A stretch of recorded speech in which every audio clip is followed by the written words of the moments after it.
আলহামদুলিল্লাহি রাব্বিল আলামিন ওয়াসসালাতু ওয়াসসালামু আলা সাইয়্যিদিল আমবিয়াই ওয়াল মুরসালিন আম্মা বা'দ ফাআউযু বিল্লাহি মিনাশ শাইতানির রাজীম বিসমিল্লাহির রহমানির রহিম আসসালাতু ওয়াসসালামু আলাইকা ইয়া রাসূলুল্লাহ ওয়া আলা আলিকা ওয়া আসহাবিকা ইয়া হাবিবাল্লাহ আসসালাতু ওয়াসসালামু আলাইকা ইয়া নবিয়াল্লাহ ওয়া আলা আলিকা ওয়া আসহাবিকা ইয়া নূরাল্লাহ।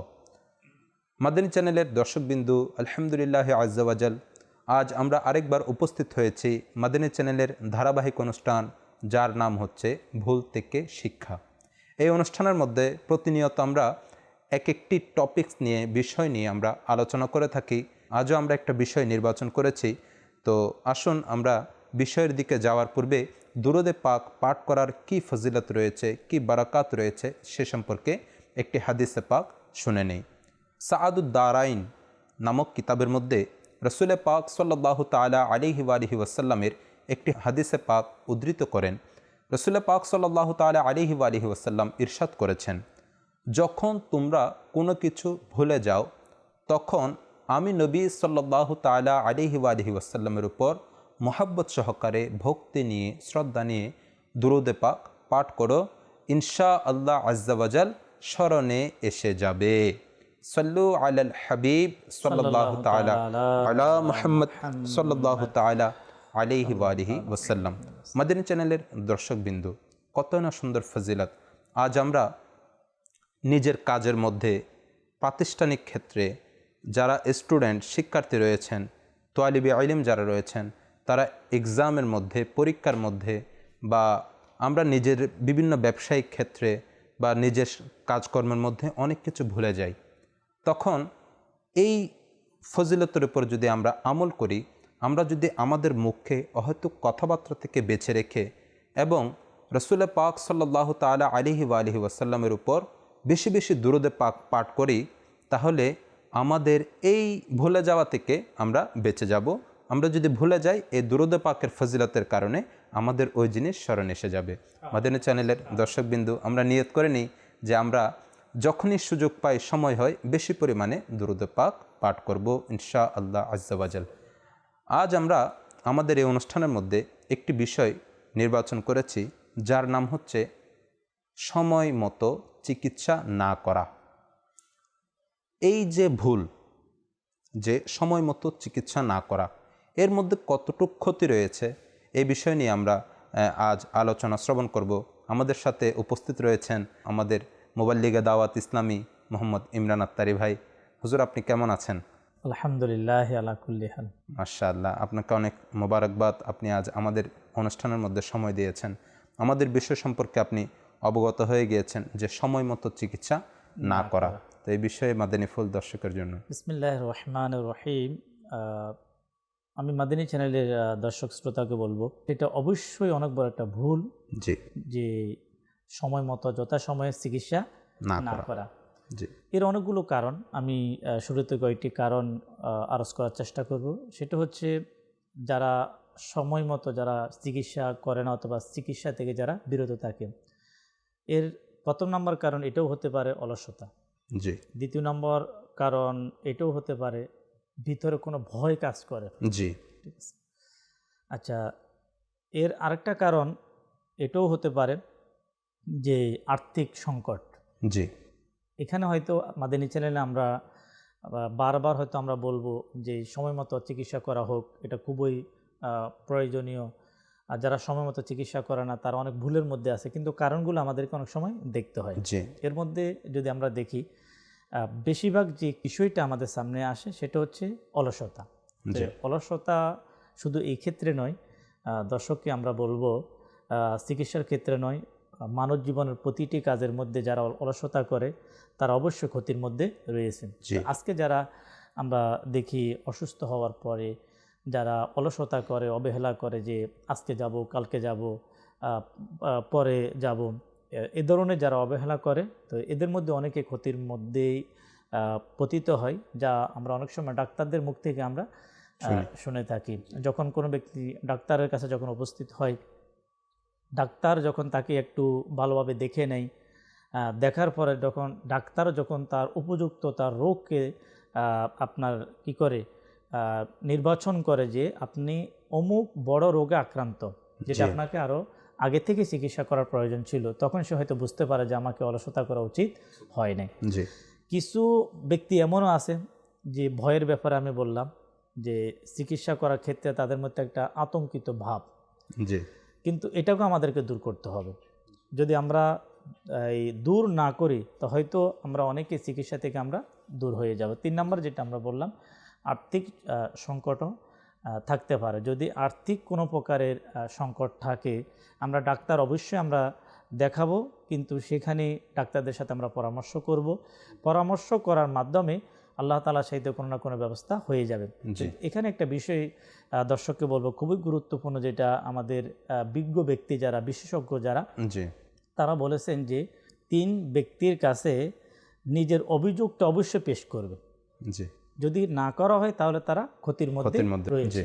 এর মধ্যে প্রথম ব্যক্তি হচ্ছে কোনো স্টুডেন্ট এবং ছাত্ররা, সে অবশ্যই তার ওস্তাদ যিনি আলিমের কাছে নিজের না বোঝার যে অভিযোগ, যে আমার এটা বুঝে আসতেছে না, এই মাসআলা আমার বুঝে আসতেছে না, সেটাকে অবশ্যই সে অভিযোগ করবে। যদি অভিযোগ না করে তাহলে সে এলেম শিক্ষা থেকে কি মেহরুম হয়ে যাবে।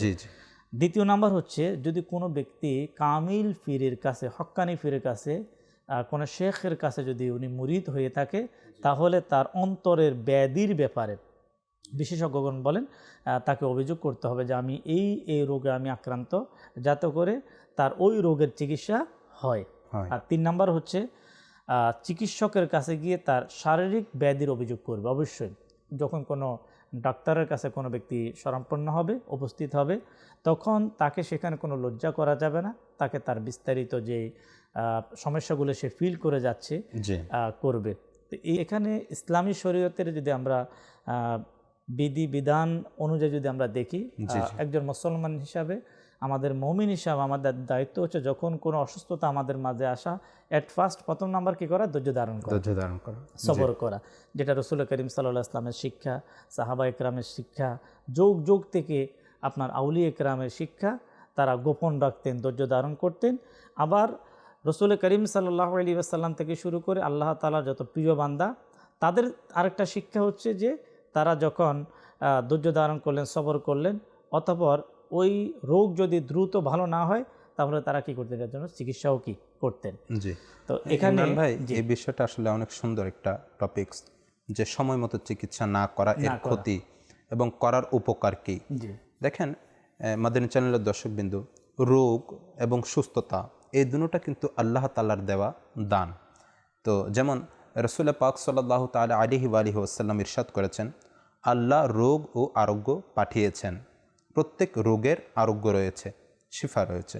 সুতরাং তোমরা চিকিৎসা গ্রহণ করো এবং হারাম থেকে বেঁচে থেকে চিকিৎসার উপায়, হালাল পন্থায় চিকিৎসা করো। হ্যাঁ, এখন এই যে রোগ যখন আসে, মানুষ হতাশ হয়ে যায়, বিভিন্ন রকম শিকায়ত করে বসে, যে মাআযাল্লাহ অনেক সময় কুফরি বাক্য বলার মধ্যে মানুষ উদ্বুদ্ধ হয়ে যায়, যে দুনিয়ার মধ্যে এত মানুষ থাকতে শুধু এই রোগটা আমাকে দিতে পেল, কুফরি কথা বলে ফেলেন। তো এখন এই ধৈর্য হারা হয়ে যাওয়া, খুব সুন্দর একটা পয়েন্ট ইমরান ভাই উঠিয়ে ধরেছেন, যে সবর করা, ফার্স্ট স্টেপ সবর করা। কারণ সবর করার পর সাথে সাথে তার মানুষ, যেমন গায়ে জ্বর হয়েছে, সর্দি কাশি, যে কোনো একটা ব্যাধি রোগ যদি মানুষের হয়, সে সাথে সাথে চিকিৎসা গ্রহণ করবে না, প্রাথমিকভাবে সে একটু কি করবে, সবর করবে, ধৈর্য ধারণ করবে। এটা হয়তো অনেক সময় রাস্তায় হেঁটে যাওয়ার কারণে, বিভিন্ন ধুলাবালি যাওয়ার কারণে এই রোগ আক্রান্ত, মানে এই জিনিসগুলো দেখা যায়। তো এই জন্য মানুষ কিছুক্ষণ সবর করবে, তারপর যদি এটা দেখা যায় যে এটার প্রতিক্রিয়া বেশি হচ্ছে, তখন সে চিকিৎসার উপায়টা নেবে। তো মাদানী চ্যানেলের দর্শকবিন্দু, আমাদের এই বিষয় থেকে কয়েকটা বিষয় জানা গেল, যে আমাদের যখনই কোনো রকম কোনো অসুস্থতা আসবে, ফার্স্ট স্টেপ হচ্ছে আমরা ধৈর্য ধারণ করব, এরপর আমরা চেষ্টা করব চিকিৎসা নিয়ে নেওয়ার জন্য। কারণ ইমরান ভাই একটা কথা বলেছেন যে আর্থিক সংকট, এজন্য মানুষ চিকিৎসা থেকে দূরে থাকে। আচ্ছা, যদি আর্থিক সংকটের কারণে মানুষটা চিকিৎসা থেকে প্রাথমিক পর্যায়ে দূরে থাকে, হ্যাঁ, এখন সে কারো কাছ থেকে টাকা ধার নিচ্ছে না বা কোনো মাধ্যম সেই পন্থা অবলম্বন করছে না, কিন্তু এই রোগটা যদি সে এখন ট্রিটমেন্ট না করে, এটা যদি হয়ে যায়, ব্যাপক আকারে যদি ধারণ হয়, যখন বিস্তার লাভ করে তার শরীরের মধ্যে, তখন কিন্তু তার এখন যদি অল্প অ্যামাউন্ট লাগে, অল্প খরচ লাগে, কিন্তু তখন তার বিশাল একটা অ্যামাউন্টের প্রয়োজন হবে, তখন সে আরও বেশি মোহতাজ হয়ে যাবে। সুতরাং শুরুর মধ্যে যদি আমরা কোনো পন্থা অবলম্বন করি, কোনো শিফার জন্য, সুস্থতার জন্য কোনো মাধ্যম যদি আমরা নিয়ে নিই, তাহলে আমরা ভবিষ্যতে আগামীতে গিয়ে এই রোগ থেকে মুক্তির জন্য আমাদের মানুষের কাছে মোহতাজ হতে হবে না বা মানুষের কাছে হাত পাততে হবে না। এটা আসলে আপনি যে পরামর্শটা দিয়েছেন, হয়তো আমাদের আজকের এই প্রোগ্রামে অনেকে উদ্বুদ্ধ হবে, আগ্রহ প্রকাশ করবে, যারা একটু অলসতার মধ্যে কোনো না কোনো বাহানায় আমরা ডাক্তার থেকে দূরে থাকার চেষ্টা করি। বিশেষ করে আমাদের যে সকল মুসলিম ভাই আল্লাহ তাআলা যাদেরকে তৌফিক দিয়েছে আপনার চিকিৎসার জ্ঞান অর্জন করার, যারা মানুষের খেদমত করে থাকেন, তাদেরও কিছু কর্তব্য আছে। যদি আমরা দেখি আমাদের বাংলাদেশ বলুন পুরা পৃথিবীতে একটা সংখ্যা মানুষ আছে যারা আর্থিকভাবে দুর্বল, তো তাদের প্রতি আমাদেরকে সহানুভূতি বোধ, আমরা জানি যে লোকটা আমার মাঝে এখন চিকিৎসার জন্য আসলো, আপনার একটা মেডিকেল থেকে বিভিন্ন ধরনের রিপোর্ট বলেন, ওষুধ বলেন, এরপরে অপারেশন বলেন, ডাক্তারদের যেই অ্যামাউন্ট নির্ধারণ করা হচ্ছে, ওই অ্যামাউন্ট ওই মুসলিম অথবা ওই ব্যক্তি যিনি উপস্থিত হলো সে দিতে সক্ষম কিনা। আমাদেরকে আজকে আমি একজন মুসলমান, আমি একজন ডাক্তার, অথবা আমি একটা মেডিকেলের মালিক, অথবা আমি একজন মেডিকেল ইনচার্জ হিসাবে আমি দায়িত্বরত আছি, আমি থাকা অবস্থায় আল্লাহ তাআলা আমাকে এবিলিটি দিয়েছে, থাকা অবস্থায় একজন অসহায় ব্যক্তি যদি আপনার সেই অর্থের কারণে যদি চিকিৎসা করতে না পারে, তো এটাও কিন্তু আমি একজন মুসলমান হিসেবে আমি আমার দায়িত্ব পালন করছি না। তেমন হতে পারে কাল কিয়ামতের ময়দানে আল্লাহ তাআলা জিজ্ঞাসা করতে পারে। তো মুসলমান অথবা যে কোনো ব্যক্তি, আমরা যারা অর্থের কারণে অনেক সময় ডাক্তারের কাছে যেতে পারে না, সে ভাবতে থাকে যে আমি যদি আজকে আমার এই অসুস্থতা নিয়ে যদি আমি মেডিকেলে যাই, তাহলে ডাক্তারের খরচ, মেডিসিন খরচ, এরপরে ডাক্তারদের পক্ষ থেকে চেকআপের জন্য যেই লিস্ট দেওয়া হয়, অবশ্যই লিস্ট দেওয়া হয় তার উপকারের জন্য। এখানে আমরা যে খারাপ ধারণা করবো ডাক্তারের লিস্ট দিয়ে অনেক টাকা কামিয়ে নিচ্ছে, এটা না। অবশ্যই একজন ডাক্তার সে রিপোর্ট, তার শরীরের যা যা প্রয়োজন ওই অনুযায়ী কী করা হয়, অনেক সময় প্রেসক্রিপশন করে থাকে, কিন্তু করার পাশাপাশি আমাকে দেখতে হবে যে আমাদের পক্ষ থেকে, অর্থাৎ ডাক্তার কর্তৃপক্ষ, মেডিকেল কর্তৃপক্ষ থেকে আলহামদুলিল্লাহ যাতে সহযোগিতা থাকে। আর করছে না যে তা না, অনেক মেডিকেল, অনেক ডাক্তার এমনও আছে, এমনও ব্যক্তির ব্যাপারে আমি শুনলাম, তিনি যখন কোনো ধর্মীয় ব্যক্তি অথবা আপনার অসহায় ব্যক্তি যদি ওই ডাক্তারের কাছে আসে, তখন তার পক্ষ থেকে সম্পূর্ণ কী করে দেওয়া হয়। কিন্তু আলহামদুলিল্লাহ দাওয়াত ইসলামের প্রতিষ্ঠাতা আমির আহলে সুন্নাত দামাত বারাকাতুহুল আলিয়া তিনি বলেন যে বিশেষ করে সৈয়দ জাদা যদি নবী পাক সাল্লাল্লাহু আলাইহি ওয়াসাল্লামের কেউ বংশধর হয়, তো তার চিকিৎসার ক্ষেত্রে যাতে করে ভরপুর যাতে কি থাকে সহযোগিতা কি থাকে। এখানে আমি একটি হাদিসে মোবারকা আরজ করার চেষ্টা করব। এরপরে যদি কোনো ব্যক্তি অসুস্থ হয়, তার জন্য বিশেষ করে 4টা করণীয় তা আমরা শুনবো। প্রথমে আমরা বুখারী শরীফের হাদিসে পাকের মধ্যে এসেছে, আল্লাহ তাআলা রোগ সৃষ্টি করেছেন, তার জন্য ওষুধ সৃষ্টি করেছেন। হাদিসে পাকের মধ্যে একটি হাদিসে মোবারকা আমরা শুনলাম, এটা আসছে বুখারী শরীফের মধ্যে, যে আল্লাহ তাবারক ওয়া তাআলা রোগ দিয়েছেন এবং আল্লাহ রাব্বুল আলামিন আমরা যাতে করে ওষুধ সেবন করে আমরা সুস্থ হই, এর মাধ্যমে আল্লাহ তাআলা কি করে দিয়েছেন, ব্যবস্থা করে দিয়েছেন। এখানে কিছু বিশেষজ্ঞ ব্যক্তিদ্বয় তারা লেখেন, যখন কোনো ব্যক্তি অসুস্থ হয় তখন সে 4টি বিষয়ের উপর সে চিকিৎসার ব্যবস্থা করবে। নাম্বার 1, উপযুক্ত চিকিৎসক, মানে ভালো একজন চিকিৎসক, ডক্টর। নাম্বার 2, রোগ নির্ণয়, যে সঠিকভাবে যদি রোগ যদি নির্ণয় করা না হয় তাহলে কিন্তু ট্রিটমেন্ট সম্ভব না। নাম্বার 3, সঠিক ওষুধ। নাম্বার 4, সঠিক সেবনবিধি। এই 4টা আমি একজন ভালো ডাক্তার আমি পেয়ে গেলাম। তো ডাক্তার পাওয়ার পরে কোনো কারণে যদি ওই ডাক্তারের মাধ্যমে যদি রোগ নির্ণয় করা না যায়, অনেক সময় হয় না, আপনার দেখবেন অনেকের আপনার পেট চেক আপ করা হয়, অনেকের আপনার হার্ট চেক আপ করা হয়। এখন মিশিংয়েরও কিন্তু ভুল থাকতে পারে, অবশ্যই সঠিক অনেক সময় আসে না। তো সঠিক যাতে করে রোগ নির্ণয় করা হয়, এরপরে নির্ণয় করার পরে যে ওষুধেরও কিন্তু একটা আছে, যে আমাকে অবশ্যই ভালো মানের ভালো লেভেলের ভালো ওষুধ আমাকে কি করতে হবে, এমন যাতে কোনো ডাক্তার যাতে এমন কোনো কাজ না করে। অনেক সময় আমরা শুনে থাকি, সত্য মিথ্যা আমরা জানি না, যদি আমরা একতরফ যদি কথা বলি হয়তো অনেক সময় ডাক্তাররা খেপেও যেতে পারে। এর জন্য বলতেছি, আমরা শুনে থাকি যে অনেক সময় ডাক্তাররা তাদের মর্জি মোতাবেক তারা ওষুধ লিখে থাকে। এমন না করে পরামর্শ থাকবে এই রোগীর জন্য যে ওষুধ আসলে প্রয়োজন সেই ওষুধটা যাতে করে কী করা হয়, লেখা হয়, ওই ওষুধটাই যাতে নির্ধারণ করা হয়।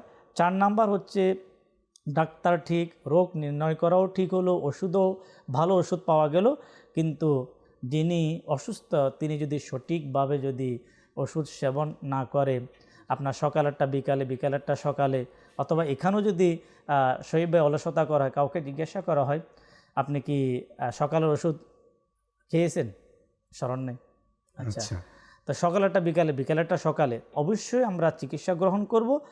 চিকিৎসা গ্রহণ করার পাশাপাশি এই নিয়মগুলা যে সকল মেডিকেল বিশেষজ্ঞ যারা দিয়েছেন এই বিষয়গুলোকে আমরা ফলো করার কি আমরা চেষ্টা করি। আসলে ইমরান ভাই অনেক সুন্দর কয়েকটা পয়েন্ট আমাদেরকে বলেছেন। এখানে আমাদের সব সময় দুইটা বিষয় মাথায় রাখতে হবে, যে চিকিৎসক যে রয়েছেন সে অনেক সময় অনেক বেশি চেক আপ দিয়ে দেয়। হ্যাঁ, তো মানুষ বিভিন্ন রকমের কথা বলতে শোনা যায় যে রোগ হয়েছে একটা, চেক আপ দিচ্ছে তিনটা। এখন এটা হচ্ছে ডক্টরের উপর সে কি করতেছে, অপবাদ লাগাচ্ছে। এখন যদি এই ডাক্তারটা যদি তাকে 3টা চেক আপ না দিয়ে তাকে ডাইরেক্টলি মেডিসিন লিখে দিতে পারে, কারণ এটা ডক্টরের অ্যাবিলিটি আছে, সে এরকম রোগের জন্য অনেকজনকে অনেকটা দিতে পারে, কিন্তু সে যদি 3টা আমাকে চেক আপ দিয়েছে তাহলে এটার মধ্যে আমার কল্যাণ নিহিত। সে আমার রোগটা সঠিকভাবে নির্বাচন করার জন্য, খুঁজে নেওয়ার জন্য আমাকে 3টা টেস্ট দিয়েছেন। আচ্ছা, এখন যদি আমি এটা না বলে ডক্টরকে অপবাদ লাগাই তাহলে এর মধ্যে আমারই ক্ষতি। এখানে আমি একজন অসুস্থ রোগী হিসাবে আমার একটা করণীয়, ডাক্তারও যদি সে ভুল করে, আমার করণীয় হচ্ছে কি, আমাকে যা দিয়েছে, যেহেতু আমি এই ব্যাপারে আমি বিজ্ঞ না, আমাকে যা দিয়েছে আমাকে সুধারণা করা। যদি কোনো ডাক্তারও যদি হাসপাতালের ফায়দার জন্য, ওনার ফায়দার জন্য উনি যে অতিরিক্ত কিছু করে থাকে, এর জন্য অবশ্যই উনি কী হবে, সে গুনাহগার হবে। কিন্তু সেই দিকটা আমরা বিবেচনা না করে, হয়তো কোনো ডাক্তার করে কিনা আমরা জানি না, বিবেচনা না করে আমরা রোগীর বিষয়টা, আমি একজন রোগী হিসাবে আমি যাতে করে বদগুমানি না করি, খারাপ ধারণা না করি, আমাকে যে টেস্টগুলো দেওয়া হয় সেই টেস্টগুলো যাতে করে কি ভালো উপযুক্ত জায়গায় যাতে করে টেস্টগুলা দেখা হয়। এখানে আর একটা বিষয় ইমরান ভাই, আমরা ডক্টরের কাছ থেকে যখন চিকিৎসা নিই তখন অনেক সময় শুধু ডক্টরের উপরে আমরা ভরসা করে নিই, তাওয়াক্কুল করি আল্লাহর উপর ভরসাটা, তখন বলে ডক্টর চাইলে আমি ভালো হয়ে যাব। অনেক সময় কিন্তু মানুষের এগুলো কিন্তু শয়তানের ছোট ছোট কিছু কথার কারণে আমাদের ঈমান দুর্বল হয়ে যায়। মানে আমাদের নিয়তটা কি হওয়া উচিত। হ্যাঁ, এখন এই যে চিকিৎসা নিচ্ছি, হ্যাঁ ওষুধ এটা একটা আমার শিফার মাধ্যম, কিন্তু এটার মধ্যে যদি আল্লাহ তাবারক ওয়া তাআলার রহমত না থাকে, আল্লাহ তাআলার যদি দয়ার কুদরতি যদি দয়ার দৃষ্টি না থাকে, আমার যদি শিফা যদি অর্জন হওয়াটা আমার রব্বুল ইজ্জতের যদি পছন্দ না হয়, তাহলে মানে জীবনেও সম্ভব না যে ওষুধ দ্বারা আমি শিফা অর্জন করব। ডাক্তার অনেক চেষ্টা করবে, ফেল হয়ে যাবে, পুরো দুনিয়ার কুল কায়নাত যদি এক হয়ে যায় সম্ভব নয়। কিন্তু আল্লাহ রব্বুল ইজ্জত, যেমন একটা হাদিসের মধ্যে এসেছেন যে যখন কোনো বান্দা ওষুধ সেবন করে তাহলে এই ওষুধ এবং তার ওই রোগ, ওই দুটোটার মাঝখানে আল্লাহ তাবারক ওয়া তাআলার কুদরতি পর্দা হাইল হয়ে যায়, বাধা প্রদান করে। যখন আল্লাহ তাবারক ওয়া তাআলা ওই বান্দার জন্য সুস্থতাটা চাই প্রয়োজন মনে করে, তখন ওই কুদরতি পর্দা উঠিয়ে নেয়, তার রোগ বরাবর তার ওষুধ লেগে যায়, সে সুস্থ হয়ে যায়। এখন যদি আল্লাহ রব্বুল ইজ্জত ওই বান্দার সুস্থ হওয়াটা যদি তার জন্য কল্যাণকর না হয়, তাহলে ওই কুদরতি পর্দা থেকে যায়, তার ওষুধের কারণে সে শিফা পায় না, সেই আরও বেশি দিন অসুস্থ থাকে। আচ্ছা, এখানে আরেকটা বিষয় মনে রাখতে হবে, সেটা হচ্ছে সুস্থতা, এটা কিন্তু আল্লাহ তাআলার দেওয়া অনেক বড় একটা নিয়ামত। মানে আমাদের নিয়তটা থাকবে মূলত আল্লাহ তাআলার পক্ষ থেকে। অবশ্যই যদি সুস্থ হয় তাও ওষুধটা হচ্ছে ওসিলা, আল্লাহ তাআলা আমাকে শেফা দিয়েছেন। কিসের মাধ্যমে? এই ওষুধের মাধ্যমে শেফা দিয়েছেন কে? আল্লাহ তাআলা। আসলে এই জিনিসটা হয়তো আমরা অনেকে, এটা হচ্ছে ওসিলা, আমরা সবসময় ওসিলার ব্যাপার বলে থাকি, মাধ্যম। এই মাধ্যমটার যদি আমরা বাদ দিয়ে দিই, মানে আমি মাধ্যমে যাব না, তা হয়তো দর্শক বলতে পারবে পুরো পৃথিবীর কোনো মানুষ এক কদম, শুধু মেডিকেল লাইন না, আপনি আপনার আলিম হবেন, প্রত্যেকটা বিষয়ের মধ্যে টিচার বাদে আপনার আপনার কেউ আলিম হওয়া, অথবা কেউ ইউনিভার্সিটিতে যাবে না, অথবা সেই কোনো টিচারের কাছে যাবে না। অর্থাৎ আমরা যদি সকল লাইনগুলোকে আমরা দেখি, তাহলে হয়তো আমাদের এক কদম দাও আমাদের জন্য কি হয়ে যাবে, কঠিন হয়ে যাবে। তারপরও মাধ্যমটা আমাদেরকে নিতে হবে, এটা স্বয়ং মহান রব্বুল আলমিনের পক্ষ থেকে। আমি আপনার কোরআনুল কারীমের আয়াতে মোবারকা আর নবী পাক সাল্লাল্লাহু আলাইহি ওয়াসাল্লামের একটি হাদিসে মোবারকা আলোচ করার চেষ্টা করব। কোরআনুল কারীমের মধ্যে একটি সূরা আছে যার নাম হচ্ছে সূরাতুল নাহল, এর আয়াত নাম্বার হচ্ছে 69। আল্লাহ তাবারক ওয়া তাআলা ইরশাদ ফরমান, মৌমাছির পেট থেকে রং বেরঙের পানীয় নির্গত হয়, তাতে মানুষের জন্য রয়েছে রোগের প্রতিকার। আল্লাহু আকবার। নিশ্চয় এতে চিন্তাশীল সম্প্রদায়ের জন্য নিদর্শন রয়েছে, যারা আসলে বুদ্ধিমান তাদের জন্য এটা কিন্তু অনেক বড় শিক্ষা। আল্লাহ তাবারক ওয়া তাআলা মাওলাই করিম চাইলে কোনো মাধ্যম ছাড়া বান্দাকে শিফা দিতে পারে। কিন্তু দেখেন আমাদেরকে যে মানে আল্লাহ তাআলা আমাদেরকে যে বিষয়টা আমাদেরকে আল্লাহ তাআলা আমাদেরকে শিখাচ্ছে, যে আল্লাহ তাআলা চাইলে পারে, কিন্তু যে চিকিৎসার যে একটা মাধ্যম, যে মাধ্যমটা মহান রব্বুল আলামিন নিজে বললেন যে সে সুস্থ হবে, সুস্থটা হবে আল্লাহর পক্ষ থেকে, কিন্তু মাধ্যম হচ্ছে কি, মৌমাছির ওই পানিটা। আচ্ছা, এরপরে যদি আমরা নবী পাক সাল্লাল্লাহু তাআলা আলাইহি ওয়াসাল্লামের একটি হাদিসে মোবারকা, এক ব্যক্তি নবী পাক সাল্লাল্লাহু তাআলা আলাইহি ওয়াসাল্লামের কাছে গিয়ে ওনার ভাইয়ের অসুস্থতার ব্যাপারে বর্ণনা করলো, যে ইয়া রাসূলুল্লাহ সাল্লাল্লাহু তাআলা আলাইহি ওয়াসাল্লাম, যে আমার ভাই অমুক রোগে আক্রান্ত। তো হুজুর সাল্লাল্লাহু তাআলা আলাইহি ওয়াসাল্লাম তাকে চিকিৎসার পরামর্শ দিলেন। আচ্ছা, চিকিৎসার পরামর্শটা কি বললো, যে তাকে মধু পান করানো হোক। আচ্ছা, ওই সাহাবী রাসূল দ্বিতীয়বার এসে বললেন যে ইয়া রাসূলুল্লাহ, রোগ তো আগে চেয়েও কি বেশি হয়ে গেছে, বেশি। হুজুর সাল্লাল্লাহু তাআলা আলাইহি ওয়াসাল্লাম আবারও চিকিৎসার পরামর্শ দিলেন। আচ্ছা, আবার বলল মধু। তৃতীয়বারেও সেম নবী পাক সাল্লাল্লাহু তাআলা আলাইহি ওয়াসাল্লাম যখন তার একই অভিযোগ আসলো, তাকে আবারও চিকিৎসার কথা বললেন, যে তাকে মধু পান করানো হোক।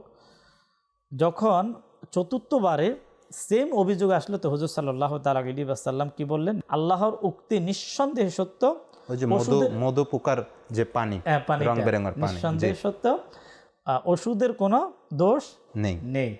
রোগীর বিশেষ মেজাজের কারণে ওষুধ দ্রুত কাজ করেনি। হুজুর সাল্লাল্লাহু তাআলা আলাইহি ওয়াসাল্লাম আবারও কি করলেন, আচ্ছা, চিকিৎসা বন্ধ করেন না। এখানে কিন্তু একটা বিষয়, যে আমরা চিকিৎসাটা, যে নবী পাক সাল্লাল্লাহু তাআলা আলাইহি ওয়াসাল্লাম কত গুরুত্ব দিয়েছেন, তাকে আবারও বললেন যে চিকিৎসার কথা বলেন, যে তাকে মধু পান করানো হোক। চতুর্থবারে আপনার যখন তাকে মধু পান করিয়ে দেওয়া হলো, সে সুস্থ হয়ে গেল। আচ্ছা, এখান থেকে কিন্তু এই হাদিস থেকে আমাদের আরেকটা শিক্ষণীয় বিষয়, এই সাহাবায়ে কেরাম যারা ছিলেন, তারা রাসূল পাক সাল্লাল্লাহু আলাইহি ওয়াসাল্লামকে কত বেশি বিশ্বাস করতেন, কত বেশি মেনে চলতেন। রাসূল পাক সাল্লাল্লাহু আলাইহি ওয়াসাল্লামের কাছে 3 বার আসছেন সাহাবী, এসে বললেন, ইয়া রাসূলুল্লাহ, তার রোগ কমে নাই, বেড়ে গিয়েছে। রাসূল পাক সাল্লাল্লাহু আলাইহি ওয়াসাল্লাম তাকে 3 বার কিন্তু একই দাওয়া দিয়েছেন, একই ওষুধ সেবন করার কথা বললেন, যে তুমি মধু পান করাও। যখন সেই তৃতীয়বারও পান করানোর পর ভালো হচ্ছে না, তখন রাসূল পাক সাল্লাল্লাহু আলাইহি ওয়াসাল্লাম বলছে, আল্লাহ তাআলার উক্তিটা সত্য, কিন্তু এই কথা বলার পর তাকে বলা না যে তুমি এখন ওষুধ সেবন করা ছেড়ে দাও, তুমি তাওয়াক্কুল করো। সে তার মেজাজের কারণে, সে তার রাগের কারণে এটা শিফা পায়নি। এখন আমাদের মধ্যে মাদানী চ্যানেলের দর্শকবিন্দু, অনেক মানুষ ওষুধ খেতে খেতে আর কত খাওয়া যায়, বিরক্ত হয়ে যায়, কিন্তু তারপরে ভালো হয় না। এই বিষয়টা আমরা এখান থেকে জানতে পারি যে আমাদের এই বিষয় নিয়ে রাগ করা যাবে না।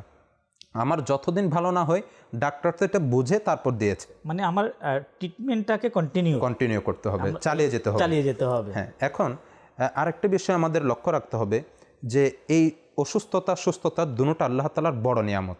এখন এই যে অসুস্থ হওয়ার পর আমাদের হতাশ হওয়া যাবে না, আমাদের সবর করতে হবে, কারণ আল্লাহ রাব্বুল ইজ্জত বান্দাকে, আমাদের পূর্ববর্তী বুজুর্গানে কেরামের দিকে যদি দেখি, আমরা দেখব তাদেরকে বিভিন্ন রোগের মাধ্যমে, বিভিন্ন মুসিবতের মাধ্যমে তাদেরকে পরীক্ষা নিতেন, এবং এই পরীক্ষার মধ্যে যখন তারা উত্তীর্ণ হয়ে যেতেন, হ্যাঁ, তখন আল্লাহ তাআলা তাদেরকে অনেক বড় সম্মানের মধ্যে পদার্পণ করে দিতেন।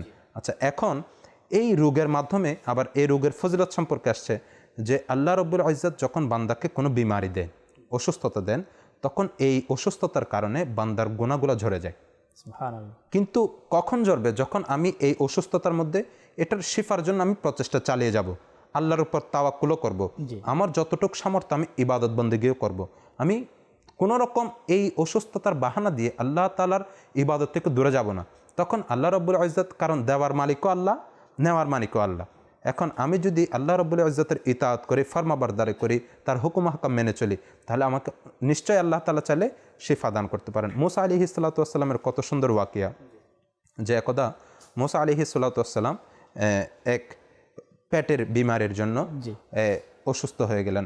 এখন পেটের কারণে যখন অসুস্থ হলেন, তখন আল্লাহ রাব্বুল ইজ্জত বললেন, হে মুসা, তুমি অমুক গাছের ঢাল সেবন করো। তখন মুসা আলাইহিস সালাতু ওয়াস সালাম আল্লাহ রাব্বুল ইজ্জতের এই হুকুম পেয়ে ওই গাছের ঢাল সেবন করলেন, তখন তিনি আরোগ্য লাভ করলেন। এখন কিছুদিন পর মুসা আলাইহিস সালাতু ওয়াস সালামের ঠিক এই রোগটা আবার দেখা দিল। এখন মুসা আলাইহিস সালাতু ওয়াস সালাম বললেন, এটার জন্য তো আল্লাহ রাব্বুল ইজ্জত আমাকে অমুক গাছের ঢাল খেতে হুকুম করেছিলেন, তো আমি যাই অমুক গাছের ঢাল খেলে এটা আবার ভালো হয়ে যাব। সেম মুসা আলাইহিস সালাতু ওয়াস সালাম গিয়ে আবার ওই গাছের ঢাল যেরকম সেবন করেছিলেন সেরকম করে নিয়েছে, কিন্তু তার শিফা আরোগ্য লাভ হয়নি। তখন মুসা আলাইহিস সালাতু ওয়াস সালাম বললেন, কারণ উনি কালিমুল্লাহ ছিলেন, আল্লাহ তাআলার সাথে কথা বলতেন। তো মুসা আলাইহিস সালাতু ওয়াস সালাম বললেন, মওলা, আমি প্রথমবার যখন এই গাছের ঢাল সেবন করলাম তখন আমি সুস্থ হয়ে গেলাম, এখনও আমার এই রোগ, সেম রোগ, ওষুধও সেম, ইয়া আল্লাহ, আমি কেন এখন শিফা পাচ্ছি না? তখন এই মুসা আলাইহিস সালাতু ওয়াস সালামের কাছে ওহী আসলো যে, হে মুসা, প্রথমবার তুমি যখন ওই গাছের ঢাল সেবন করতে গিয়েছিলে, তখন আমি আল্লাহ হুকুম দিয়েছিলাম, ওইটার মধ্যে তোমার জন্য কল্যাণ নিহিত রেখেছিলাম, ওইটার মধ্যে তোমার জন্য আমি শিফা রেখেছিলাম, কিন্তু এখন তো আমার হুকুমে যাও না, তুমি তোমার হুকুমে গিয়েছো, সেই জন্য তোমার শিফা অর্জন হয় নাই। এই ওয়াকিয়া থেকে আমরা বুঝতে পারি, আল্লাহ রাব্বুল ইজ্জত যদি চান, আল্লাহ তাআলা যদি আমার শিফা চান, তাহলে আমাকে যে কোনো কিছুর মাধ্যমে দিয়ে দিতে পারেন। এখানে একটা বিষয়, জি, মুসা আলা নবিয়িনা ওয়া আলাইহি সালাতু ওয়াস সালাম আল্লাহ তাবারক ওয়া তাআলার নিষ্পাপ নবী। জি, যে হয়তো ইলম কম হওয়ার কারণে অনেকের হতে পারে যে মুসা আলাইহিস সালাম আল্লাহ তাআলার কথা অমান্য করেছেন, ঠিক আছে। জাস্ট বলার উদ্দেশ্য, আদম আলাইহিস সালাতু ওয়াস সালাম থেকে শুরু করে আল্লাহ তাবারক ওয়া তাআলা যত নবী পয়গম্বর পৃথিবীতে এসেছেন, যে তারা আল্লাহ তাবারক ওয়া তাআলার কেউ অবাধ্য ছিলেন না। জি, এখানে জাস্ট এতটুকু বোঝা যে এটা আমাদের শিক্ষার জন্য, যে মুসা আলাইহিস সালাতু ওয়াস সালাম প্রথম তিনি অসুস্থ হলেন, তিনি আল্লাহ তাবারক ওয়া তাআলার উপর তাওয়াক্কুল ছিলেন, মানে সে ধৈর্য ধারণ করলেন, আল্লাহ তাবারক ওয়া তাআলা অতঃপর মুসা ইসলামকে পাঠালেন। কিন্তু দ্বিতীয়বার মুসা আলাইহিস সালাতু ওয়াস সালাম নিজে থেকে গিয়েছেন। অর্থাৎ এই কনসেপ্ট, এই ধরনের ধারণা যাতে আমাদের না আসে যে মুসা ইসলাম এখানে আল্লাহ তাআলার কি করছেন, কথা অমান্য করেন, নাফরমানি করেছেন, এ ধরনের কোনো নবীর ব্যাপারে মায়াদাল্লাহ অনেকে শোনা যায় আদম আলাইহিস সালাতু ওয়াস সালাম ভুল করেছেন, এমন বলা যাবে না। মুসা আলাইহিস সালাতু ওয়াস সালাম ভুল করেছেন, এমন বলা যাবে না। তো আম্বিয়া কেরামের ক্ষেত্রে যে সকল বিষয়গুলা, এটা আমাদের জন্য শিক্ষা, এটা আমাদের জন্য নিতে হবে, যে এটা অবশ্যই আমাদের জন্য কি অনেক বড়। আচ্ছা, এখান থেকে ইমরান ভাই আরেকটা বিষয়, মাদানী চ্যানেলের দর্শকবৃন্দ, অনুষ্ঠানের সময়ও শেষের দিকে আমরা জেনে নিই যে একই ওষুধ একই রোগের জন্য বারবার কার্যাদি করে না, উপকার দেয় না। এক ওষুধ একই রোগ, কিন্তু সবসময় এই রোগের জন্য এই ওষুধটা আপনার সফলতার দিক দিয়ে আপনাকে নিয়ে যাবে না, বরং এক রোগের জন্য অনেক ওষুধ আছেন, এটা ডক্টররা যারা আছেন তারাও এই বিষয় নিয়ে ভালো অভিজ্ঞতা রাখেন।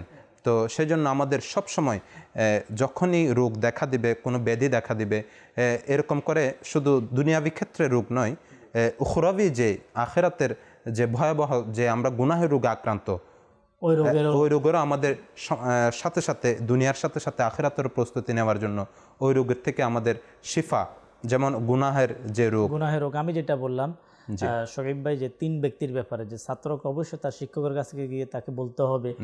2 নম্বরে বলা হয়েছে যে কোনো ব্যক্তি যদি কোনো কামিল পীরের কাছে মুরিদ হয়ে থাকে, তার বাতিনি রোগের ট্রিটমেন্ট, সুস্থতার জন্য তাকে কি করতে হবে, সেই পীর মুর্শিদের সোহবত এখতিয়ার করতে হবে। কেন?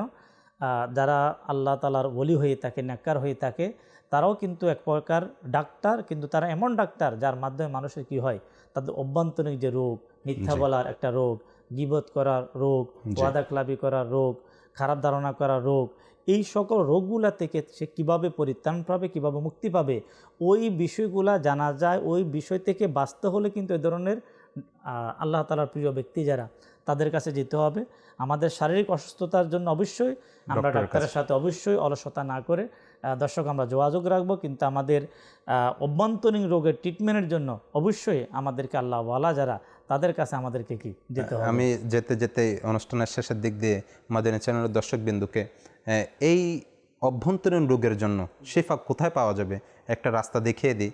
যে আলহামদুলিল্লাহ বর্তমান জামানায় দাওয়াত ইসলামী এমন একটা সংগঠন যেটার মধ্যে আলহামদুলিল্লাহ আপনি যদি আসেন তাহলে আপনার এই রোগের, এই গুনাহের রোগের যে শাস্তি, এগুলো আপনাকে জানানো যাবে। যে আপনি মিথ্যা বলেছেন, এটার শাস্তি কী, আপনি গীবত করেছেন, এটার শাস্তি কী, আপনি পরনিন্দা করেছেন, এটার শাস্তি কী, আপনি কুফরি কথা বলেছেন, এটা থেকে কেমন করে পরিত্রাণ লাভ করবেন, আপনি কোনো খারাপ কাজের মধ্যে অভ্যস্ত, এটা থেকে কেমন করে আপনি পরিত্রাণ লাভ করবেন, এই বিষয়গুলো আলহামদুলিল্লাহ যখন আপনি জানতে পারবেন তখন অনায়াসে আপনার কাছ থেকে গুনাহ বিদায় নিতে বাধ্য হবে। সো সেই জন্য আলহামদুলিল্লাহ দাওয়াত ইসলামের মাদানী কাফেলা রয়েছে, মাদানী ইনআমতের রিসালা রয়েছে। তো এই সংশোধনমূলক কাজগুলোর মধ্যে যদি আমরা থাকি, বিভিন্ন রিসালা কিতাবাদে যদি অধ্যয়ন করি মাকতাবাতুল মদিনার, তাহলে ইনশাআল্লাহ আল্লাহ তাআলা যদি চায় দুনিয়ার রোগের পাশাপাশি আখিরাতের যে গুনাহের যে রোগ, সেটা থেকে আমরা পরিত্রাণ লাভ করব। আল্লাহ তাআলা আমাদেরকে সময় মতো চিকিৎসা নেওয়ার সেরকম তৌফিক দান করুক। আজ এই পর্যন্তই, আগামী পর্ব দেখার আমন্ত্রণ জানিয়ে আজ এখানেই বিদায় নিচ্ছি। ততক্ষণ পর্যন্ত ভালো থাকবেন, সুস্থ থাকুন, দেখতে থাকুন মাদানী চ্যানেল বাংলা। সাল্লু আলাল হাবিব সাল্লাল্লাহু তাআলা আলা মুহাম্মদ সাল্লাল্লাহু তাআলা আলাইহি ওয়াসাল্লাম।